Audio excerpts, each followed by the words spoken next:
Hello friends, welcome to Indian study पर आपका स्वागत है। दोस्तों, आज की इस वीडियो में मैं आप लोगों के लिए हिंदी का टेस्ट लेकर के आया हूं, जो कि आपके आने वाले एग्जाम यूपीएसआई के लिए बेहद इंपॉर्टेंट है। वीडियो को अगर आप देख रहे हैं तो एंड तक जरूर देखिएगा, क्योंकि लास्ट में मैं आपसे एक क्वेश्चन पूछूंगा और उसका आंसर आपको कमेंट बॉक्स में बताना होगा। साथ ही साथ इस वीडियो की पीडीएफ डिस्क्रिप्शन में टेलीग्राम चैनल का लिंक दिया हुआ है, वहां से आप प्राप्त कर सकते हैं। पहला क्वेश्चन, नदी का जल ठंडा है, समान बहुवचन क्या होगा इसका, ये हमसे पूछा है। तो जल्दी बताइए कि नदी का जल ठंडा है, इसका समान बहुवचन क्या होगा। तो देखो, नदियों का जल ठंडा है और नदियों का जल ठंडा है, ये दोनों ही होंगे, क्योंकि देखो दोनों ही ऑप्शंस जो है वो बिल्कुल सेम है। ठीक है, तो फिलहाल बी ऑप्शंस को आप प्रायोरिटी देंगे, क्योंकि बी ऑप्शंस पहले आया। ठीक है, नेक्स्ट क्वेश्चन, निम्नलिखित में से शुद्ध रूप का चयन कीजिए कि इसके किस पार्ट में गलती है। मोस्टली ये बताया, भिखारी की दशा से मुझे दया आ गई, तो इसके बी पास में गलती होगी, क्योंकि भिखारी की दुर्दशा होगी, ना कि दशा। भिखारी की दुर्दशा से मुझे दया आ गई। ठीक है, नेक्स्ट क्वेश्चन आपके सामने, प्रथम विश्व हिंदी सम्मेलन सन फिल इन द ब्लैंक्स में आयोजित हुआ। तो प्रथम विश्व हिंदी सम्मेलन 1975 में नागपुर में आयोजित हुआ। तीसरा ऑप्शन करेक्ट है। दक्षिण भारत हिंदी प्रचार सभा का मुख्यालय कहाँ है। तो ये है सर चेन्नई में। तीसरा ऑप्शन करेक्ट। निर्वासित में प्रत्यय कौन सा है। प्रत्यय किसी भी शब्द के पीछे लगाए जाते हैं, तो निर्वासित में इत प्रत्यय है। चौथा option correct. Next question start करने से पहले मैं आपको बता, दोस्तों, अगर आप यूपी टेट की तैयारी कर रहे हैं और चाहते हैं कि यूपी टेट के एग्जाम में 130 प्लस नंबर आए, तो आप लोगों को यह बुक परचेस करना पड़ेगी, क्योंकि चक्षु पब्लिकेशन आप लोगों के लिए ये बेस्ट बुक लेकर के आया है। इस बुक को बिल्कुल यूपी टेट का जो सिलेबस है उसी के अनुसार तैयार किया गया है। 3000 से ज्यादा आपको क्वेश्चंस देखने को मिल जाएंगे। यूपी टेट का जो पाठ्यक्रम है, जो सिलेबस है, उसी के अनुसार इस बुक को तैयार किया गया है। और 2 सॉल्व पेपर हैं लास्ट ईयर के, जिससे आपको ये आइडिया मिल जाएगा कि इस बुक में जो मटेरियल है वो आपके लिए यूजफुल है कि नहीं, क्योंकि इस बुक को बिल्कुल हूबहू उसी तरीके से तैयार किया गया है जैसा कि आपके एग्जाम यूपी टेट में पूछा जाता है। तो ये यूपी टेट एग्जाम के लिए बेस्ट बुक है। पूरे मार्केट में इससे अच्छी आपको बुक देखने को नहीं मिलेंगे, ये मेरा आपसे वादा है। ठीक है, और सबसे अच्छी बात क्या है, देख लीजिए दोस्तों, जो आपका यूपी टेट का सिलेबस है, जिसमें बाल विकास, शिक्षण विधियां, उसके बाद हिंदी, इंग्लिश, फिर उसके बाद आपका जो भी जीके है, सारा कुछ जो है या गणित है, यहां पर आपको बता दिया गया है। बिल्कुल पूरा विषय सूची में बता दिया गया है, फिर इसी के अनुसार आपको पूरा बुक जो है वो तैयार की गई है। ठीक है, और एक चीज मैं आपको और बता दूं, यूपी टेट की तैयारी करने के बाद, इस बुक के बाद आपको अगर प्रैक्टिस भी करना है, तो चक्षु पब्लिकेशन की प्रैक्टिस सेशन वाली बुक भी आती है, जिसमें 15 प्रैक्टिस सेट है और 5 प्रीवियस ईयर के सॉल्व पेपर भी हैं। तो यहां से आपकी तैयारी जो है वो और बेहतर हो सकेगी। समझ रहे, स्टडी गाइड बुक से आप लोगों की तैयारी होगी यूपी टेट की, जो कि यूपी टेट के लिए बेस्ट बुक है। और यूपी टेट, अगर यूपी टेट एग्जाम की अगर आप प्रैक्टिस करना चाहते हैं, तो ये प्रैक्टिस बुक भी आती है, तो यहां से भी आप, इससे आप प्रैक्टिस कर सकते हैं। दोनों ही बुक के लिंक आपको डिस्क्रिप्शन में मिल जाएंगे, या आप ऑफलाइन मार्केट जो है वो परचेस कर सकते हैं, या तो ऑनलाइन परचेस कर लीजिए, जो कि डिस्क्रिप्शन में लिंक दिया हुआ है, या इनकी खुद ऑफिशियल वेबसाइट है, वहां सर पे जाकर भी परचेस कर सकते हैं, या ऑफलाइन मार्केट से भी जाकर के परचेस कर सकते हैं। डिस्क्रिप्शन में आपको लिंक मिल जाएंगे। ठीक है, क्वेश्चन से आपका कि दीपक की जेब में 10 रुपए हैं, इस वाक्य में प्रयुक्त काल कौन सा है। तो इस वाक्य में पूर्ण वर्तमान काल है सर। चौथा ऑप्शन करेक्ट। अथ का विलोम शब्द क्या होगा, क्वेश्चन नंबर 7। अथ का विलोम शब्द, जल्दी बताइए कि अथ का विलोम शब्द क्या हो जाएगा। तो अथ का जो विलोम शब्द हो जाएगा वह हो जाएगा आपका अति, यानी कि इस क्वेश्चन का दूसरा ऑप्शन करेक्ट हो जाएगा। ठीक है, अथ का विलोम शब्द क्या होगा सर, इति, यानी कि दूसरा ऑप्शन यहाँ पर आपका बिल्कुल करेक्ट। मृदुल का विलोम शब्द क्या होगा, जल्दी बताओ। मृदुल का विलोम शब्द, सिंपल और इंपोर्टेंट क्वेश्चंस। मृदुल का विलोम शब्द क्या होगा।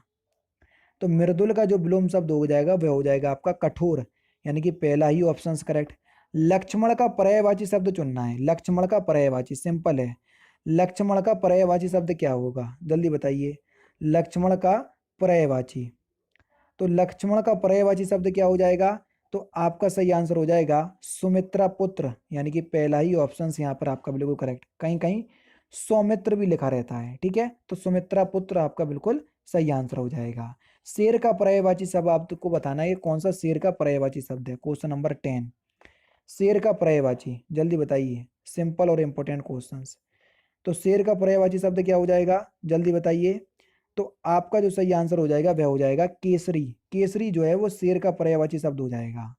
नेक्स्ट क्वेश्चन, अल्प प्राण आपको बताना है। जैसे ही आपके सामने अल्प प्राण आया, आपके दिमाग में पहला, तीसरा और पांचवा वर्ड आना चाहिए हर वर्ग का, है ना। तो सही आंसर आपका क्या हो जाएगा, का और गा। का पहले वर्ग में, तीसरे वर्ग में गा, तो ये दोनों अल्प प्राण है। घा का उच्चारण स्थान कहाँ से होता है, घा किस वर्ग में आता है सर, का वर्ग में। और का पूरा वर्ग कहाँ से बोला जाता है सर, कंठ से। तो दूसरा ऑप्शन करेक्ट, सिंपल है। तेरे को बाजार जाना है, इस वाक्य में किस प्रकार की अशुद्धि है, तेरे को। तेरे शब्द जो है वो एक सर्वनाम शब्द है, बस सर्वनाम संबंधी अशुद्धि है, दूसरा ऑप्शन करेक्ट। नेक्स्ट क्वेश्चन से आपका विनायक का पर्यायवाची शब्द, विनायक। तो विनायक का पर्यायवाची शब्द हो जाएगा सर गणेश, चौथा ऑप्शन करेक्ट। अमीर खुसरो का वास्तविक नाम क्या था, जल्दी बताओ। तो अमीर खुसरो का वास्तविक नाम क्या था, तो सही आंसर हो जाएगा आपका अबुल हसन, तीसरा ऑप्शन करेक्ट। घटा शब्द का बहुवचन क्या होगा, जल्दी बताओ। तो घटा शब्द का बहुवचन हो जाएगा सर घटाएं, पहला ऑप्शन करेक्ट। फिसल पड़े तो हर गंगे, इसका अर्थ क्या है, क्वेश्चन नंबर 20। चौथा ऑप्शन दूसरे पेज पे दिया, लेकिन तीनों ही ऑप्शंस में कार हो जाएगा, काम हो जाएगा। मजबूरी में काम पड़ना, पहला ही ऑप्शन यहाँ पर आपका बिल्कुल करेक्ट। नेक्स्ट क्वेश्चन से आपका, अलका सरावगी को किस रचना के लिए हिंदी साहित्य पुरस्कार मिला। तो किस रचना के लिए मिला, कलिकता वाया बाईपास, तीसरा ऑप्शन करेक्ट। मैथिली शरण गुप्त की रचना कौन सी नहीं है, तो सही आंसर हो जाएगा सर प्रिय प्रवास, ये मैथिली शरण गुप्त की रचना नहीं है, दूसरा ऑप्शन करेक्ट। विमाता बन गई आंधी भयावह, हुआ चंचल ना फिर भी संयम घन वह, तो इसमें कौन सा अलंकार है।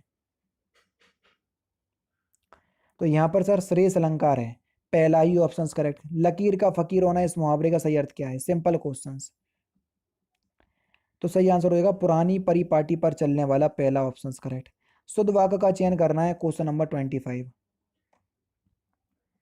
वह दंड देने के योग्य है, यानी कि इस क्वेश्चन का कौन सा, वह दंड देने के योग्य है, या वह दंड देने योग्य है, वह दंड देने के योग्य है, या वह दंड लेने के, ये तो गलत है, दंड पाने के योग्य गलत है, वह दंड देने के योग्य है। यानी कि इस क्वेश्चन का बेसिकली दिया जाए ना तो दूसरा ही ऑप्शन करेक्ट होगा, बस देने शब्द नहीं आएगा, वह दंड के योग्य है, क्योंकि दंड जो है वो खुद दे ही जाता है, तो वह दंड के योग्य है, तो देने शब्द इसमें नहीं आएगा बेसिकली, है ना। दूसरा ऑप्शन करेक्ट है। तत्सम शब्द का चयन करना है, क्वेश्चन नंबर 26।